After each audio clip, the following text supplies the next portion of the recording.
Betty Badeau from Houma, Louisiana, marries her a rich Jackson lawyer. When she moves up there to sophisticated people like that, and she gets invited by Martha Van Bilt. And they're sitting on Martha's porch like this, and they're rocking. And Betty's trying to be cool. And Martha's sipping her mint julep like that. And she says, Betty, she says, my husband loves me so much, he bought that tennis court just for me, and I don't even play tennis. And Betty sips her mint julep and says, Martha, that's nice. And Martha said, and that's not all, Betty. She said, my husband loves me so much that he bought that big black Mercedes for little old me, and I don't even drive. And Betty sips her mint julep and she says, well, that's nice. And Betty said, well, that's not all. I lived in a double wide in Spring, Mississippi, and I married my husband. He loves me so much, he built this 50-room mansion just for little old me. And Betty says, well, that's nice. And Martha said, well, listen to me talk like that. I know you're from South Louisiana. Does your husband love you? What did he ever do for you? She said, well, my husband loves me so much, he sent me to charm school in Vicksburg. Martha said, well, whatever did you learn at charm school? And Betty said, I learned that when you want to say up yours, you say, that's nice.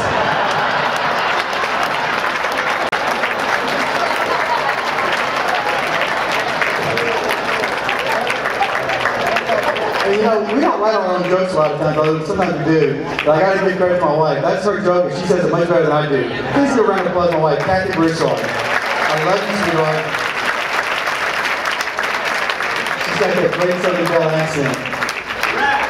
I'd like to introduce you. Yes, sir. I need to interrupt you before you go too much further. There's one other person that sneaked in that's a past winner from 1998. It's Lee Babineau. Right across the way over here. Mr. Babineau? Lee Babineau, y'all. Thank you, Murray. Lee Babineau.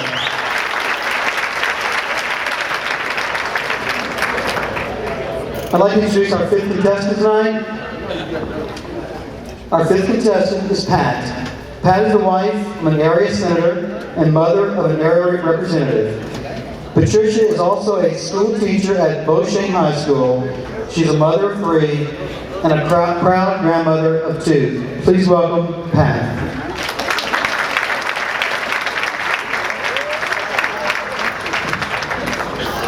Good evening. Tonight I want to particularly speak to the women in the house. It's time that we start taking care of ourselves. And one of the things that I must say in all seriousness, as much as we joke about mammograms, don't ever fail to get it done.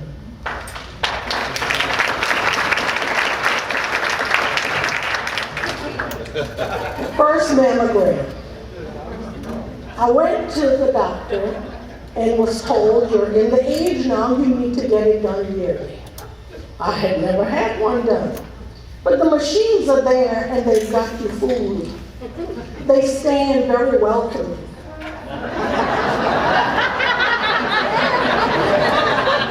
Like the arms are saying, welcome, come on, chef.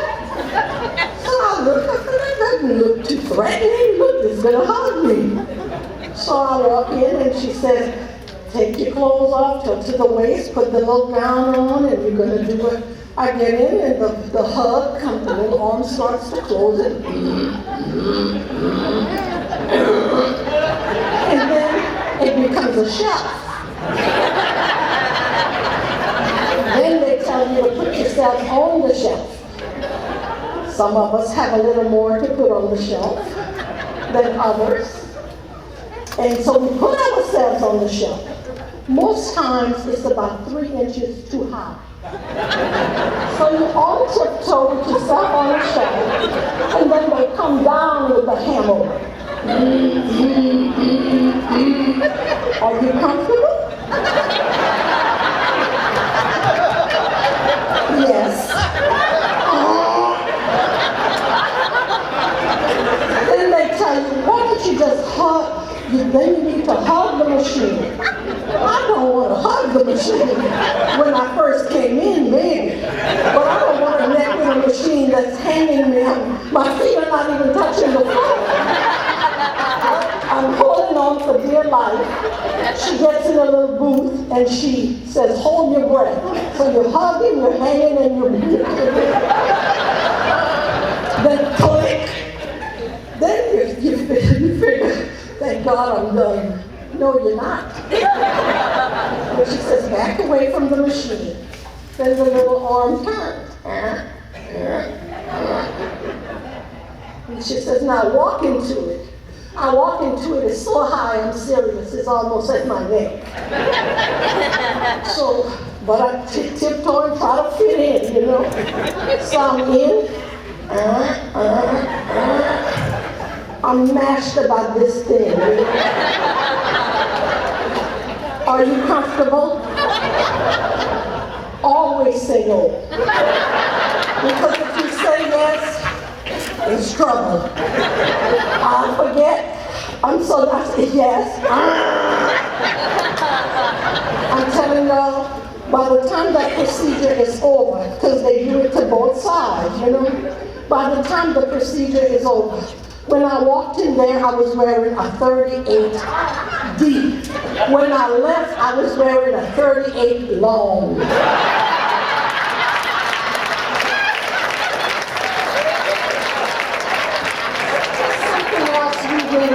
Worry about is our weight. There's a friend of mine, Julie Smith, who had found this great doctor who knew how to help you lose weight and keep it off. And she was sitting in the doctor's office waiting for a checkup when some of these people came in and kind of sat down and they looked at her. She's sitting down. You know, you're kind of wondering, what do you want to do here? Embarrass people? Get out of here. It's what we're thinking, you know? So she says, stop, I know what you're thinking. I know exactly what you're thinking, that I don't need to be here. But listen to me and listen carefully. I was where you are not very long ago. But you have to do what the doctor tells you. He's very unorthodox, but do whatever he tells you.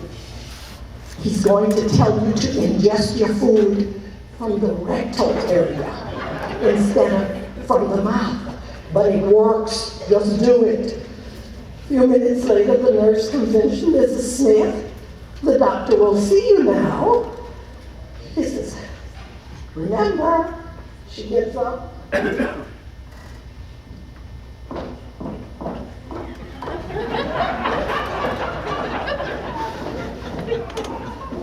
The nurse said, oh my goodness, Mrs. Smith, what's wrong with you? She says, nothing, I'm chewing gum.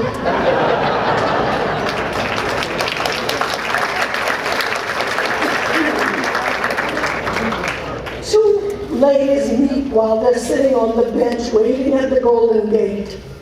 One asks the other, girlfriend, how did you die? Honey, child, I froze to death. That must have been a painful death, huh? Not really. Once I stopped shivering and trying to keep warm, just calmed down, I just froze and went to sleep. It was really calm. Well, I'm glad to hear that. How did you die? Girl, I died of a massive heart attack. A massive heart attack. I'm telling you, I had a suspicion that my husband was running around. I came back from work early one Friday. I was gonna catch him, you know. I broke into the house. He was sitting down watching television. But I still had a feeling somebody was in my house. Honey, child, I started looking all over. I look in the attic. I look under the house. I look in the garage. I look in the closet. I look under the bed. I'm telling you, I look everywhere. My heart popped. I had a massive heart attack. The other lady said, honey, you should have looked in the freezer. We would have both been alive today.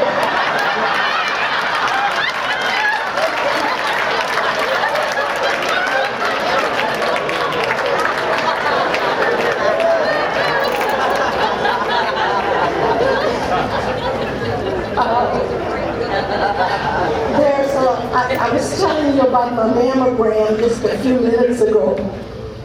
And I want to get this little monologue in more than the jokes. I'm kind of trying to see my time. I don't see too well, but let's get it on. The last mammogram I had, they found a little calcium deposit, a speck. But they must have had a machine that they wanted to pay for. And I had Blue Cross Blue Shield, you know. So they call it you're in. So they do after the mammogram and ultrasound, they found a little speck.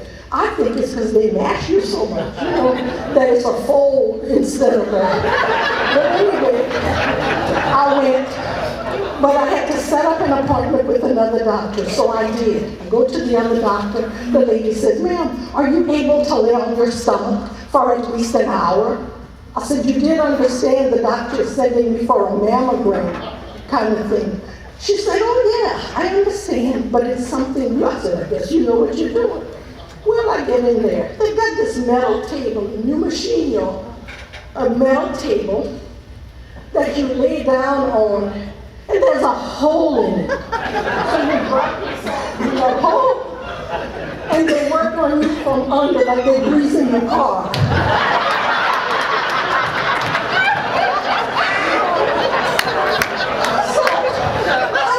Dignified laying down hanging, you know, from the bottom. So they deadening and doing a bunch of little shots and measuring because they got your picture on the wall to where the doctor is. They're measuring and then they come measure on you. Kind of look around. It was dead and I didn't feel anything. I looked around. Here comes the doctor. I'm telling y'all, I'm not kidding. With a harpoon. It was a long metal rod with a trigger on it. And honey, I'm telling you, with a metal rod with a trigger on it.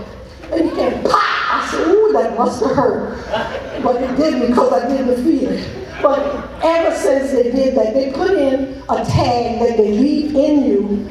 And I'm beginning to, so they'll know it's been worked on already when you go for your next mammogram. But listen. I want you to know that tag must have a magnet, because I didn't tell this to Donald, but I need to tell it. Honey, I'm connected to something that's, I'm having romantic dreams about this orangutan.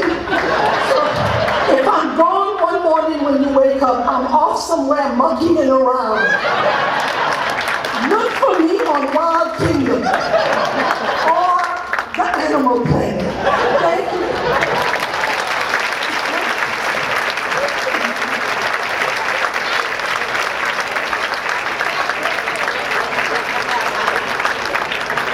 Here comes Pat.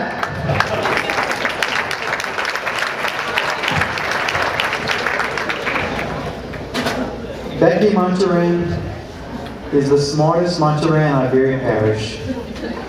So her family enrolls her in the annual math contest at the International Sugarcane Festival building in Iberia on Parkview Avenue. But all the Montarans show up at like 2 in the afternoon for an 8 o'clock event, and they pack the Coliseum. 8 o'clock, Mr. Ledbetter from Catholic High gets up and says, welcome to everybody. He said, we have 52 contestants tonight in the annual math contest. He said, we're going to ask each contestant questions. When they miss the first question, they're out. They got the number 12, Becky Montaran. She comes up to the microphone. Mr. Ledbetter says, Miss Montaran, what is 46 plus 48? Well, she looks like that, and Becky says, 46 plus 48 is 32. Mr. Ledbetter says, I'm sorry, that is not correct. You're out. All the Montarans jump up, give her another chance, give her another chance, give her another chance, Ledbetter. Mr. Ledbetter gets a little nervous, he's scared. He says, okay, calm down, cry. He says, okay. Miss Montaran, what is 20 plus 36? She says, 20 plus 36 is 19. He said, I'm sorry, Miss Montaran, that is not correct. Oh, all the Montarans jump up. Give her another chance. T-Bob Montaran, her third cousin, twice removed from her sister's